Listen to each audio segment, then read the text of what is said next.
Joining me now to give us some context on today's decision is Doug Burns. He's a former federal prosecutor.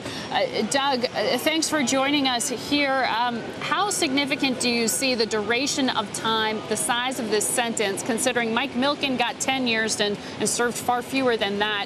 What does the sentence of Raj Rajaratnam signify to you today?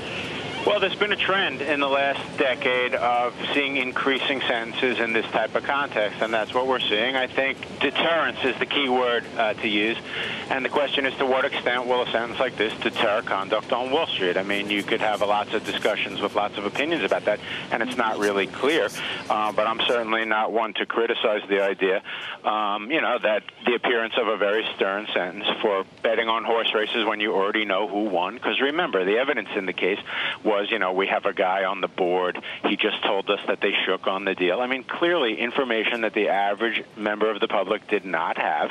It does send a message that, look, you're going to be punished for this type of conduct.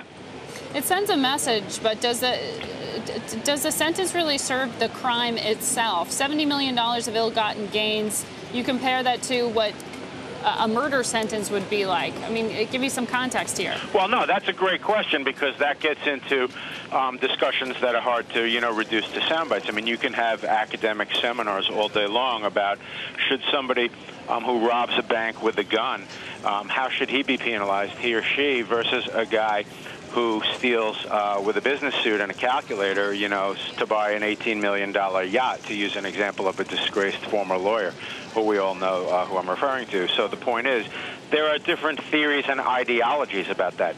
In other words, here's an Ivy League educated person at the absolute pinnacle of society with 10 times more money than you could ever reasonably need to live, yet he's stealing money. So I'm not trying to be sarcastic, but again, there are different approaches in one's ideology as to how this should be punished. You mentioned Michael Milken. Somebody did. He only served 22 months of a purported 10-year sentence. So I think that's after he cooperated with prosecutors. So far, Raj Rajaratnam has not made a statement in court. He seems to have, avoided taking the stand. He's remained mum. Yeah, no. That's a good point that you clarified. Milken decided to cooperate thereafter. Could that potentially be on the horizon here? Absolutely, because don't forget, this is an ongoing investigation. You said earlier, and you're right, it continues on. They're trying to eradicate this problem on Wall Street. That's theoretically possible, but hard to say.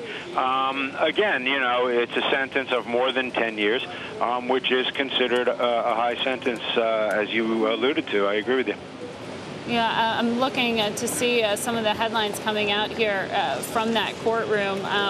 We're waiting to hear just when he will be put into custody. Where do you think Raj serves this term, these 11 years? Well, yeah, no, I was glad to hear you say we're waiting to hear about the bail pending appeal issue, because I myself have been looking at the breaking news articles, and I don't see that Judge Holwell has ruled as to whether or not, A, he'll go right into custody. I don't believe that's the case, because even the government was amenable, from what I read, to having himself surrender to what we call a designated institution, which takes about 3 weeks. So that would certainly be a logical possibility. And then the other possibility is that he will be free on bail pending the entire appellate process. I think that's less likely. The test there is really whether he has a viable issue likely to result in reversal on appeal. And, of course, I've heard, the Bloomberg reporting, which is very much on the money. And the question is, the wiretap evidence in the case is going to form the basis for the appeal, the admissibility of that evidence. Now, Doug, you're a former prosecutor here. What grade do you give the prosecution? They brought people into court, Goldman Sachs board members, IBM executives, McKinsey executives. These are not your everyday trader. These are significant, well-known figures in other high-profile jobs. What level of deterrence did the prosecution achieve today? Well, you make a good point. I was an assistant U.S. attorney for 9 years, very much involved in these exact type of landscapes. And the point is, you want to roll up. You want to move up the chain. So when people cooperate, you want to go against those who are higher and higher up. In street crime, obviously, if you have an individual who's, carrying a bag of drugs across the street, you want them to cooperate against the people who are at the top. And in a white-collar context, it's the same thing. So to your point, I give them a good grade in the sense that they went up the chain to somebody as high as a Raj Rajaratnam, who is the founder and head of Galleon, a large-scale organization. And those lower down, by the way, I would also add, have received sentences commensurate with their roles as against Raj Rajaratnam. The average sentence in this case, by the way, is something like 3 years. Right. Danielle Chasey, who the government wanted to get between 42 and 48 months. Judge Hallwell, I believe it was, gave her 30 months, which is sort of a similar mathematical quotient to what happened today. The government wanted between 19 and 24 years. The defense said 6.5 to 9. You split that in half, and it's roughly 15 years.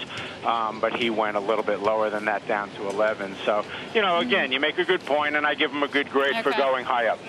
All right, Doug Burns, thanks for giving us your perspectives, former federal prosecutor there.